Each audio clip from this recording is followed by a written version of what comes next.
भारत का संविधान ये एक ऐसा दस्तावेज है जिसका हम सब बहुत सम्मान करते हैं। हमारे गणतंत्र की नींव है ये। पर जरा सोचिए, क्या हो अगर ये पता चले कि जिस सभा ने इसे बनाया उसी पर कई गंभीर सवाल उठाए गए थे। आज हम इसी के अनदेखे अनसुने पहलू पर बात करने वाले हैं। तो सवाल यही उठता है कि भारत का संविधान जो इतना बड़ा, इतना मॉन्यूमेंटल डॉक्यूमेंट है, क्या उसे बनाने का जो पूरा प्रोसेस था वो एकदम फ्लॉलेस था? क्या उसमें कोई कमी नहीं थी? चलिए आज इसी सवाल की तह तक जाते हैं। तो चलिए शुरू करते हैं और शुरुआत करेंगे कुछ बहुत ही बुनियादी सवालों से। ऐसे सवाल जो कॉन्स्टिट्यूएंट असेंबली के होने पर ही, उसके एग्जिस्टेंस पर ही सवाल खड़े कर देते थे। मतलब क्रिटिक्स ने इसकी लेजिटिमेसी और इसके बनने के तरीके दोनों पर उंगलियां उठाईं। देखिए, यहाँ जो बात सबसे इंटरेस्टिंग है वो है कि सोचा क्या गया था और हुआ क्या। एक तरफ आइडियल ये था कि ये एक रिप्रेजेंटेटिव बॉडी होगी जो पूरे देश को रिप्रेजेंट करे, पर क्रिटिसिज्म क्या था कि इसके मेंबर्स को तो लोगों ने सीधे चुना ही नहीं था। दूसरी तरफ आइडियल था कि ये एक सॉवरेन बॉडी होगी, मतलब पूरी तरह से आज़ाद, पर हकीकत ये थी कि इससे बनाया ही ब्रिटिश सरकार के प्रपोजल्स पर गया था।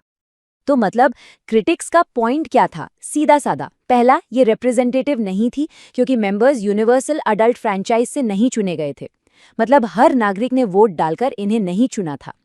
और दूसरा, ये सॉवरेन यानी पूरी तरह से आज़ाद भी नहीं थी। अरे भाई, इसे बनाया ही ब्रिटिश प्रपोजल्स पर गया था और अपने सेशन करने के लिए भी ब्रिटिशर्स की परमिशन लेनी पड़ती थी। तो सोचिए, जब नींव ही ऐसी थी तो फिर काम करने का तरीका कैसा रहा होगा? अब बात सिर्फ इसके बनने पर ही नहीं रुकी। सवाल इस पर भी उठे कि असेंबली काम कैसे कर रही थी, उसकी स्पीड क्या थी। और कई लोगों को तो ये प्रोसेस इतना धीमा और बिना किसी डायरेक्शन का लग रहा था कि पूछिए मत। इसको पर्सपेक्टिव में रखने के लिए जरा ये देखिए, अमेरिका का संविधान बनाने वालों ने अपना काम सिर्फ 4 महीने में खत्म कर दिया, सिर्फ 4 महीने। और वहीं भारत का संविधान बनने में लग गए करीब करीब 3 साल। तो जाहिर है क्रिटिक्स के लिए ये देरी एक बहुत बड़ा मुद्दा बन गई थी। और इस बात का सबसे बढ़िया एग्जाम्पल असेंबली के ही एक मेंबर थे, नजीरुद्दीन अहमद। वो इस धीमी रफ्तार से इतने फ्रस्ट्रेटेड हो गए थे कि उन्होंने ड्राफ्टिंग कमेटी का मजाक में एक नया नाम ही रख दिया, ड्रिफ्टिंग कमेटी। मतलब एक ऐसी कमेटी जो बस हवा के साथ बह रही है, जिसका कोई ठिकाना नहीं। चलिए, तो प्रोसेस की बात तो हो गई, लेकिन अब एक और बड़ा सवाल, असेंबली के अंदर था कौन? कौन लोग थे जो ये संविधान लिख रहे थे? अब जरा इस पर नजर डालते हैं कि इसका कॉम्पोजिशन कैसा था और इसमें दबदबा किसका था। क्रिटिक्स के हिसाब से देखें तो असेंबली के कॉम्पोजिशन में 3 चीजें बिल्कुल साफ थीं। पहली, कांग्रेस पार्टी का दबदबा। दूसरी, वकीलों और नेताओं की भरमार। और तीसरी, एक खास धर्म के लोगों का बहुमत। चलिए एक एक करके इन तीनों पॉइंट्स को समझते हैं।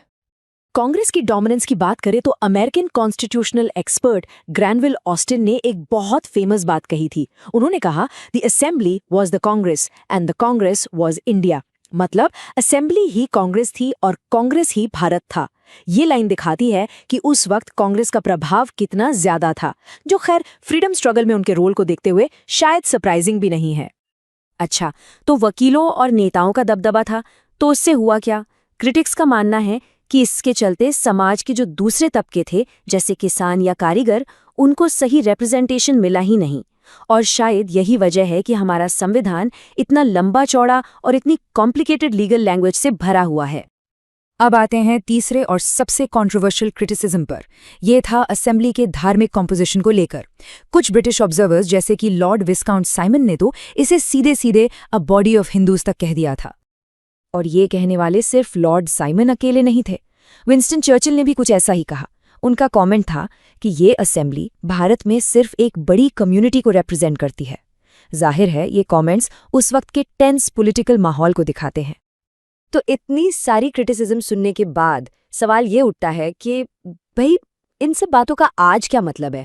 हम इन पुरानी बहसों से क्या लेना देना? और देखिए, पॉइंट ये है, इन क्रिटिसिज्म्स का मतलब ये बिल्कुल नहीं है कि हमारा संविधान कमज़ोर है या उसकी इम्पोर्टेंस कम हो जाती है। नहीं, बल्कि ये हमें याद दिलाती है कि हमारा संविधान किन मुश्किल, चैलेंजिंग और टेंस हालातों में बना था।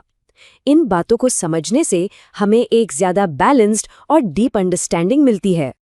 और आखिर में एक सवाल, किसी भी देश के फाउंडेशनल डॉक्यूमेंट को मतलब उसकी नींव रखने वाले दस्तावेज को बनाने वालों की कहानी जानने के बाद क्या उसे पढ़ने का, उसे समझने का हमारा नजरिया बदल जाता है? इस पर सोचिएगा जरूर।